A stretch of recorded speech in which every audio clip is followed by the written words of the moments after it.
This is episode 35 of the Get in My Garden podcast, and I'm Aaron Moskowitz. Today we have a very interesting and information-packed episode with Ayla Bystrom-Williams, founder of Honeymoon Brewery in Santa Fe, New Mexico, and her partner James Hill, head brewer of Honeymoon Brewery. They tell the origin story of their new brewery that is focused on alcoholic kombucha, brewed in one of the most pristine environments in the country, at the foothills of the Sangre de Christo Mountains.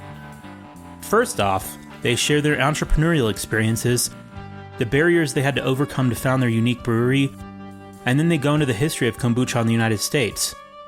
Then James talks about my favorite subject, microbes, how they inoculate their kombucha, and how their SCOBY culture evolves with the local indigenous microbes, making it very unique to our high-altitude ecosystem. We talk a lot about microbes and the terroir of different brewing locations. James shares the details of kombucha brewing in general, from home brewing to large-scale operations, how to control the alcohol content and carbonation, and keep it safe for consumption.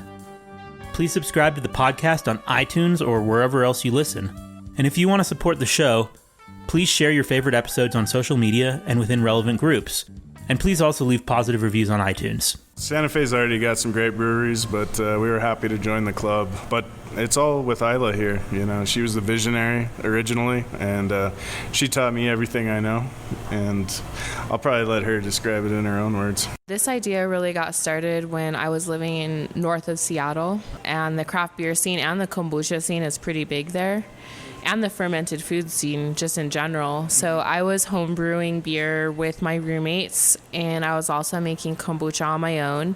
And then when kombucha got pulled from the shelf, I decided, hey, I really want kombucha with alcohol in it. That's why I was buying it, and that's why I liked it. It allowed me to go to yoga and still function. And it wasn't as intense as the craft beer I was drinking in Seattle, which kind of like one and you're done, you know? So I was like, kombucha is a nice fit because you can have a few and like you feel buzzed but not over the top.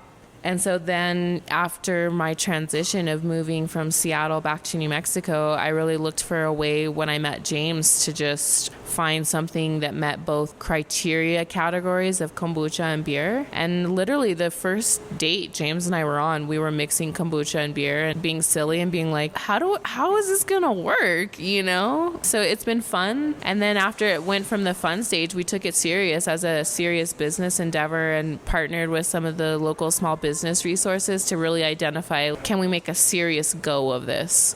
So we worked with like ABQID, the accelerator program, to test the idea. We worked with the NMSBA program at Los Alamos National Labs to really craft the product development. You know, Ayla was extremely resourceful from the get-go. Without a lot of startup capital and not a lot of time and resources, it was extremely, integral in our development. It's just been a very interesting concept, when Ayla introduced me to the product and taught me a little bit about the history. When kombucha first hit the shelves back in the 90s, the 2010s, it was a pretty big hit right off the bat, especially in certain parts of the country. But it was also, there was a discrepancy between the way it was being marketed and the federal laws around alcohol, because kombucha just naturally achieves anywhere from 0.5% to 2%, ABV. At some point, someone tested these bottles on the shelves, and there's this federal law from the TTB that states that anything over 0.5% ABV has to be regulated as an alcoholic product. And that just kind of took everyone by surprise. And,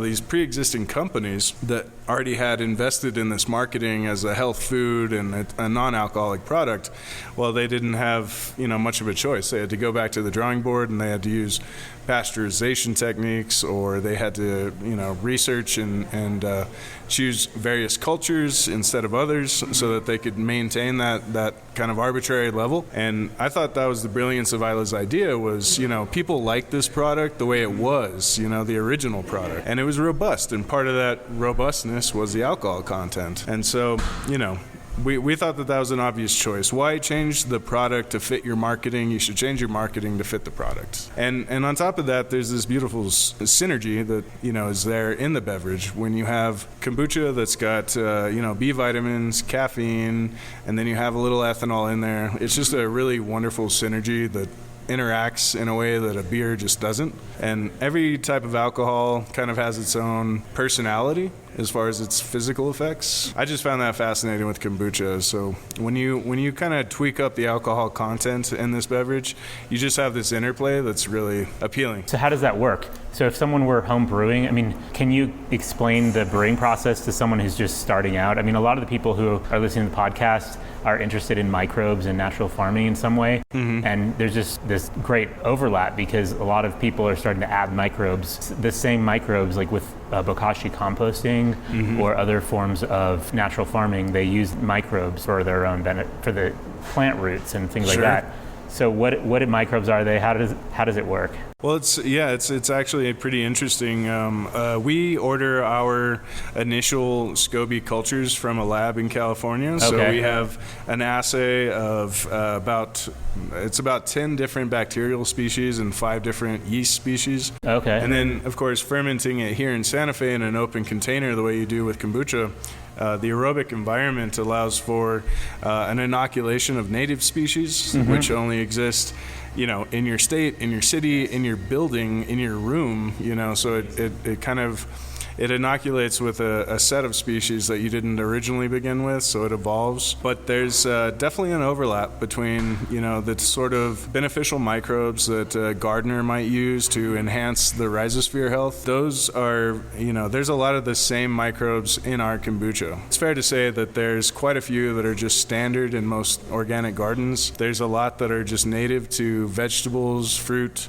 There's a certain Acetobacter, Glucanacetobacter species that exist in the rhizospheres of tea plants, so that they actually have been inoculated from the tea that we use. Then there's a wide variety of yeasts, that are used in different capacities, like Saccharomyces cerevisiae. That's the yeast that's used in beer brewing, wine brewing. That is native to most SCOBY cultures.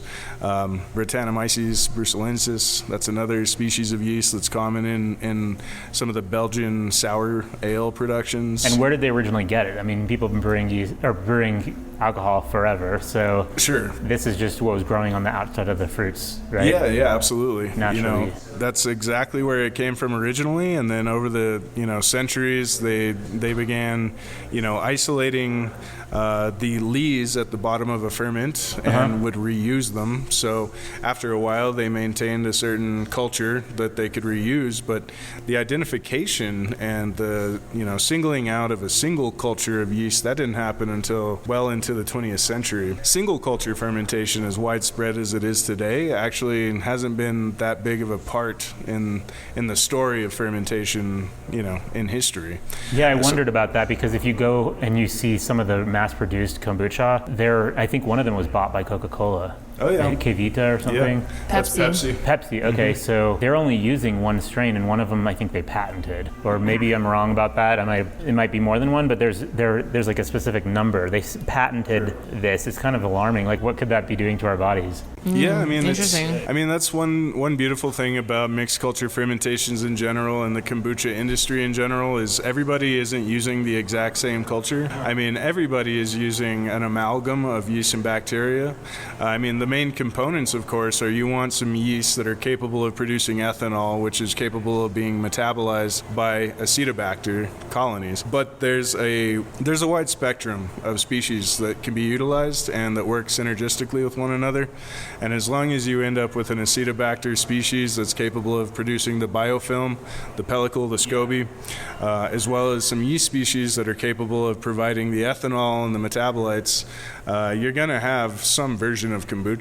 And, there are similarities across the world, but every single place is very different, and everybody's kombucha is very different. And when it comes to proprietary blends, the biggest producer in the U.S., they use proprietary probiotics, GTs. So it's not surprising. Once you have a brand that is really speaking to a customer base and it's very successful, from a corporate standpoint, it makes sense that you would try and isolate whatever culture you're using and protect it for your own purposes. There's the flavor component, but there's also might be a health component. So if everything is still living in the bottle, which I wonder, probably not everything is if it's been refrigerated, right? Well, there might be certain strains that can't. I don't know, but it's such a case by case basis. These microbes can sustain various levels of temperature ranges, acidity, ethanol content.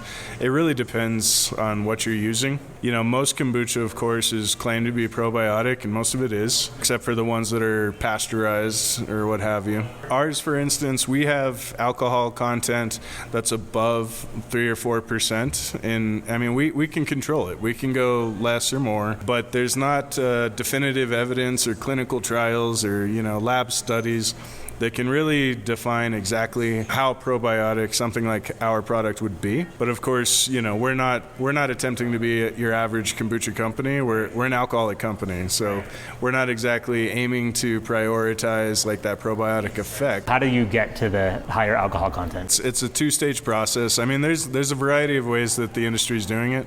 There are other companies doing this. What we do is we produce a kombucha just the same way you would normally, which is an aerobic environment. You create a sugar tea solution using black tea is what we do, or a blend of black and green teas. You inoculate it with these cultures, and then you let it ferment, for a matter of, anywhere from 7 to 21 days, taking pH readings and everything like that along the way. Pellicle forms in the aerobic environment. And once that's where we like it, the flavor's right, the acidity is correct, it's healthy, we then take it out of that environment and we put it in an anaerobic environment, and we use brewer's yeast, so more of Saccharomyces cerevisiae and additional sugars, and we provide an anaerobic environment, which of course is selective for the yeast's metabolism of producing ethanol, while then basically hobbling the bacterial's ability to metabolize the ethanol. And then we use temperature controls after that to maintain the finished product once it's arrived to where we want it. Wow. So there are a lot of people doing home brewing of kombucha. I don't think many of them are going alcoholic with it at this point. There are beer brewers, a lot of them probably, but what are some of the things that can go wrong? I'm kind of curious about that. With home brewing? Yeah. Well, if you're basically leaving a sugar solution out at room temperature. So, as everybody knows, mold is everywhere in the world. And when you're giving it the right temperature and the right environment to thrive, you're risking contamination. But of course, that can be mitigated by adding a sufficient amount of older kombucha. So that's a very typical process that home brewers and commercial brewers use. When you're starting a new batch of tea, you immediately inoculate it with older kombucha that's highly acidic, highly active, and that'll actually drop your pH below 4.0, or it should. That's kind of the safety threshold. So once it's dropped below 4.0, you're kind of in the safe zone. And you're also inoculating it with all of these very active yeast and bacterial cultures that you've already selected for. So they begin going to work immediately, and they push out and prevent any pathogenic contamination afterwards. But that is a real concern for home brewers. If they're brewing in unsanitary or unsterile conditions, and they're not properly inoculating, properly managing the pH of their initial brew, that could be dangerous. There's a lot of visual indications. You can see mold if it's growing. And once you've done it a lot, knock on wood, I've never actually brewed a batch of kombucha that's molded. But once you've done it enough, you can recognize the difference between a healthy SCOBY pellicle and, some contamination. And I think that's the cool part about kombucha and fermentation in itself, is that at some level you have to take a risk of exposing it to environmental factors. But I think in some of the cool things that are happening in fermentation culture, that's exactly what you want to do, because then you're exposing yourself to the microbial terroir of the space. And that's what makes it unique and different from growing kombucha in a different state or a different elevation or a different community entirely. So it's a trade-off with the risk that you're opening your brew up to. Yeah. I love it. That's so interesting. So what have you noticed, or can you speak to any specific New Mexican traits that you've noticed? I don't think that we can claim anything this far, on paper, this is exactly what's specific to our area. But James and I have always hoped, I hope I'm not speaking for you, but that there's something indigenous about our product. Oh, yeah. And we've been really interested in wild yeast capture. So that's something that we've done before, and that I think that we'll incorporate as we grow here in this particular building, in this space, because we're literally right at the base of the Sangre de Christo Mountains. So we're really curious to see what what blows in gets trapped and then drops down right here, you know? I love it. That's so awesome, because there's this Korean farming method where you take a bag of rice that's cooked with a smaller amount of water. So it's really just, it's hard rice, but it's got moisture in it, and you bury it underneath a specific type of tree in the forest. And then you go back a month later and it's been inoculated with indigenous microbes. And so then that's how you cultivate it. Yes. By doing that. That is so cool. There's a customer who comes in on the regular, and he was talking about doing that as well. Well, Yeah. koji rice for for rice wine. Yeah. Yeah, that's so cool. Whether you're brewing kombucha or you're setting out, a batch of, sugar solution to capture wild microbes, it's always good to have some sort of acidity to begin with, because if you can manage your initial pH, you're really weeding out like the vast majority of potential pathogens. So that's really like the best safety advice I can give to anybody who wants to do something like that. But once you're there, I mean, it's, of course there are risks, but, as home brewers, that's probably like part of the fun, right? And you can put these sugar solutions, worts, musts, whatever you want to call them, around your property in your yard, up in the mountains under a tree, and you can check on them, of course, just let them sit there for a day, take them home, care for them, put them in an anaerobic container or an aerobic container, see what grows, if anything grows, see what it tastes like. We started to do that. We obviously got sidetracked onto our main product lines, but it was definitely, a point of, it was just really fun when we were doing it, and we'd probably like to do it some more. And I'd say it's safe to say that our kombucha, given the exact same starting cultures, the exact same tea recipe, everything, our kombucha is still going to taste different than a lot of other people's, just because it's in this particular room. I love that. And the idea that we're in New Mexico, we're in Santa Fe, the high altitude, so it's less oxygen. I don't know how that affects it.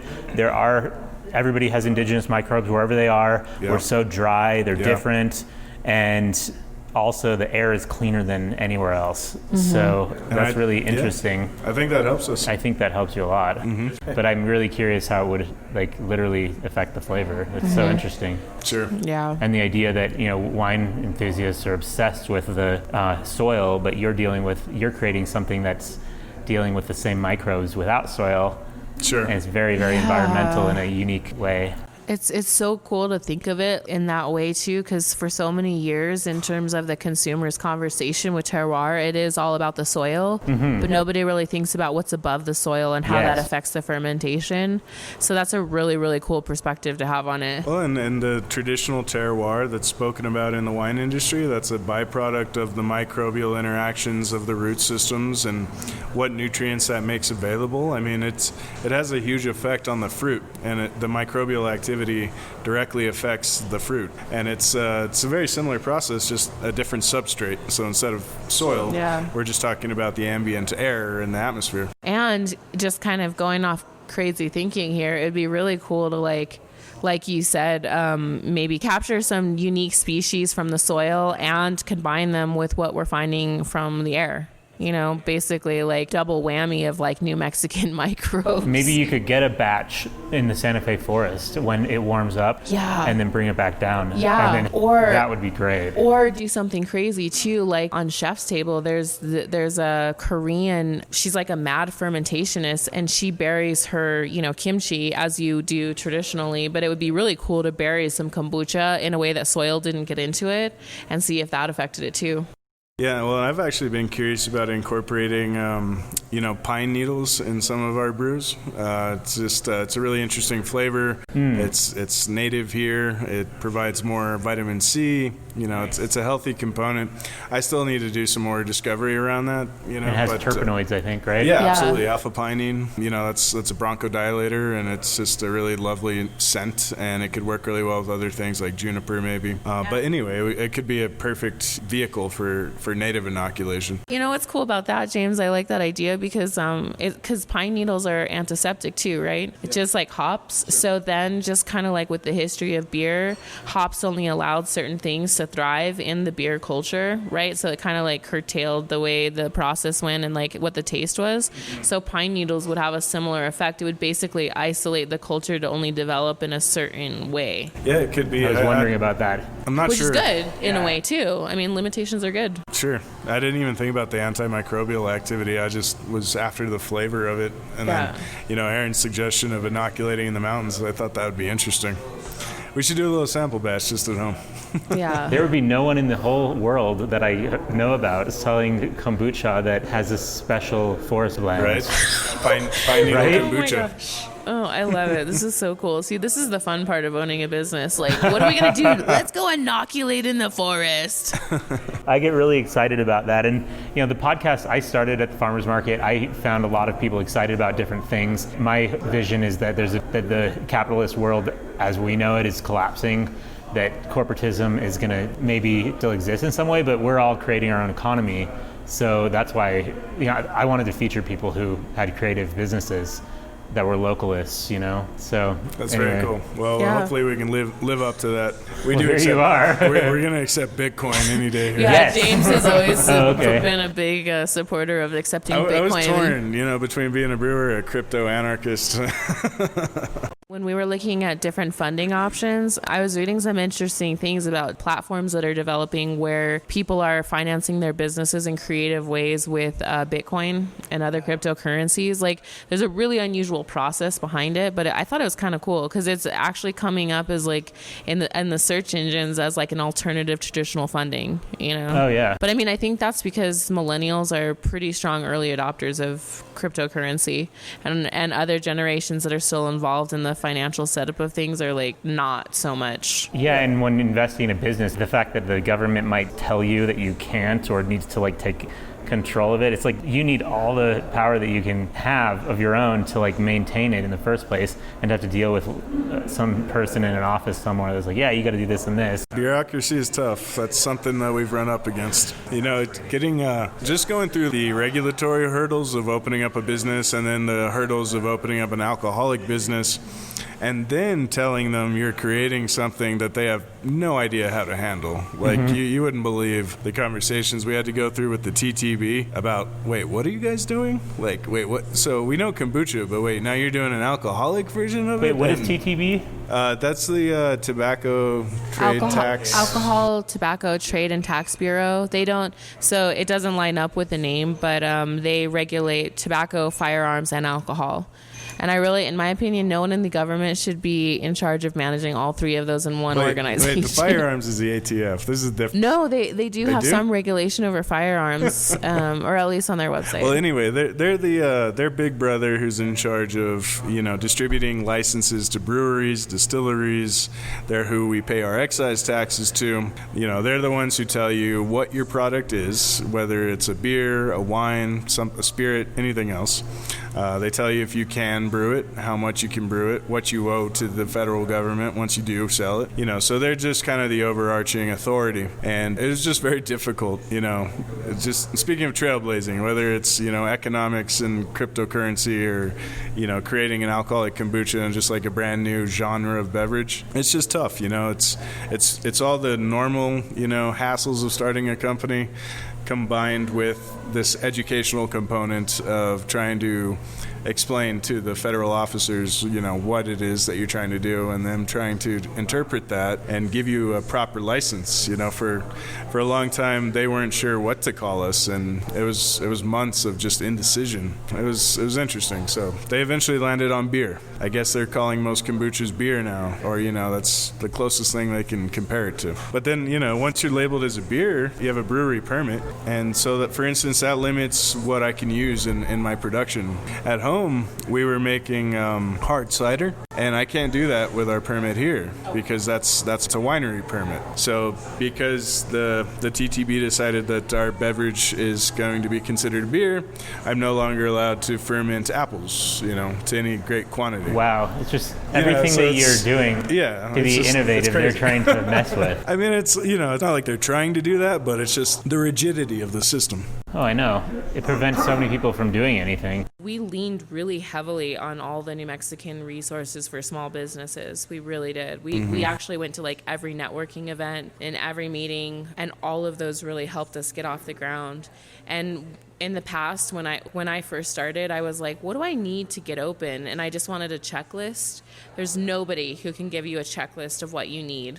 It's far more complex, and I don't say that in a way to discourage anyone, but really the only thing that you can do to get open that I found is you have to dig in deep and just call everyone, just cold call everyone, cold call the TTB, cold call somebody that you want to sell your product to, cold call an advisor in your area and just be like, hey, this is my idea. Do you have any pieces of advice? And then you start making your own lists and your own checklist. And that's like the only way I can really reasonably tell anyone who's an entrepreneur like how to do this. Well, and take advantage of the community resources that are available to you.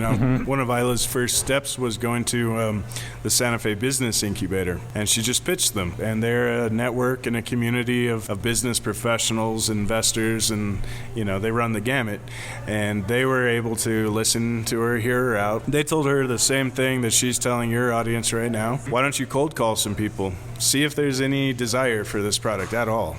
And so that's what Ayla did. She cold called Whole Foods, and they're like, absolutely. It's a third of our refrigerated beverage space, and to be honest with you, GT's Original, the alcoholic over 21, is selling better than his others. So are they carrying your product now? No, we're not distributing yet. Okay, but you will be maybe. Yeah, we're pushing really hard to get there. Everything takes time, and we're a skeleton crew, so we're doing our best to get into distribution, but we're not there yet. Gotcha. Product market validation is very important, before you quit your day job and try to put together a business plan and a product, a minimum viable product. Try and do some research around who you think your customers are going to be. Try and test your assumptions. Listen to people, And we did a lot of that. We did a lot of A/B testing. We set up different marketing ads on Facebook just to kind of experiment to see how people were responding to this idea and what approach to use. And the key with that, I would encourage people who are wanting to be entrepreneurs to really look into lean customer discovery, figure out what that means. And it's very, very hard to solicit unbiased feedback about your ideas. So you have to be creative and dedicated. And we use things like heat maps, to see are people interested in the science of kombucha or the alcohol component? And along with kind of what James was saying, part of our story as entrepreneurs is finding out that you have to persevere through lots of obstacles, but you have to be humble enough to change and pivot when it's important to do that. We weren't sure what people were really looking for, and it took a lot of customer discovery for us to ascertain that people are actually much more interested in lower ABV products these days, especially when it comes to kombucha or people who drink kombucha. They want something sessionable and moderately alcoholic. So yeah, like I was saying, there's probably numerous mini pivots along the way. So we don't know for sure about the microbial activity in alcoholic kombucha, right? But are those things that your customers have been interested in? Absolutely. Yeah, people ask us if it's still probiotic and is this, a healthier beer? And I'm personally always quick to say this is an alcoholic product. Alcohol is not healthy by itself. This is not what this is. But having said that, I mean, you're still drinking tea, you're still drinking black and green teas with their antioxidants, their minerals, their vitamins in concentrated form. We use quite a lot of tea, more than you would make in a normal cup of tea. So they're obviously healthy components, but we don't go so far as to call this healthy per se. So, and I think that's fair. I think and kombucha as a category is still completely unproven on a clinical basis. Yeah, it seems like there's a lot of division on that because Andrew Weil, the famous herbalist doctor, he recommends not to drink kombucha because he thinks that there's certain yeasts that are antibacterial, and when you get them in your gut, it's like taking an antibiotic. But I mean, that has not been so many people's experience, and it feels so good to drink kombucha. I wouldn't go. Yeah, I don't think I would go so far as to call kombucha an antibiotic, but there are risks, of course, and obviously pregnant women or people with compromised immune systems, they should be wary of drinking something that has so many living organisms in it and is so acidic. People who have very sensitive digestive issues can be highly troubled by the acidity in kombucha. It's definitely not for everybody. I think the jury's still out as far as the health benefits or the risks. I think there's a lot of research left to be done, but it's indisputable that it's got all the health benefits, the proven health benefits of tea. When you're inoculating with native species that have evolved to thrive in this particular environment, going back to your point of low oxygen, high altitude, whatever the case may be, you're going to create a much healthier fermentation, much more vivacious product in the end. Yeah, and that's exactly what your body wants. Exactly. Because that's a big part of the kombucha movement is getting these microbes in our body. That's how it was marketed, at least, right? Come in and try it. It's just so much different than drinking a beer. It feels good. It's one of my favorite drinks. Oh, it's awesome. And so how does it get carbonated? So with our product, we don't do natural carbonation because we have so many different components and cultures that we're using for different outcomes that we can't just let them all play nice together in a bottle. So we do use forced carbonation. I see. And so if you put it all in a bottle and you close it, that's how they do it without that's what a lot of homebrewers do. If you just have a regular primary fermentation of kombucha, you stop it or you add a little sugar to it, whatever you want to do, before it's completely fermented out, and then you put it in an anaerobic bottle, just closed top. The fermentation will continue, but there will be nowhere for the CO2 to exit. So it gets trapped and it gets dissolved in the liquid, and that creates the carbonation for most home brewers. But when you're on a commercial scale, that's difficult to do, and I think we'd be open to it if we were just doing our house kombucha. But with our kind of hybrid process, it just hasn't really seemed viable to me without risking the end flavor. There's something about carbonation. Everybody loves it. Oh, yeah. Yeah, absolutely. Yeah, I heard someone tell me the other day that it's that same biochemical reaction that capsaicin can give you when you eat a nice hot bite of chili, and it's that beautiful, pleasurable pain. It's like a similar reaction. That's, they were saying that's why part of the reason soda was so addictive was everyone just loved it. Releases something in your brain. Exactly. That's cool. Some endorphins or something. That's awesome. And not to mention it helps with, the essence, the nose of the beverage. You can it releases a lot of fragrance. Come in and check us out and continue to homebrew it because it's an amazing thing to do. It's been really rewarding for us, and kombuchas are a wonderful thing, and I hope more people get into it. And even your gardeners, we've been having this conversation with a couple people. They're using our spent tea leaves and SCOBYs to inoculate their compost piles. Like I said, I could bring out the actual list of our cultures for you, but a handful of those are commonly found in the rhizosphere. So it's, this is something that's really cool and that gardeners and homebrewers can both get on board with, and it's just fun. I highly recommend it. Thanks for listening to the show. Next month we have some great episodes planned. More on aquaponics, cannabis, mushrooms, and much more. Check out the awesome Honeymoon Brewery when you're in Santa Fe. Meet Ayla and James and try out their delicious beverages. Please subscribe to the podcast on iTunes or wherever else you listen. And if you want to support the show, please share your favorite episodes on social media and within relevant groups. Please also leave positive reviews on iTunes. I love when people reach out to me with feedback or ideas. Please email me at aaron@getinmygarden.com. I look forward to hearing from you. Bye.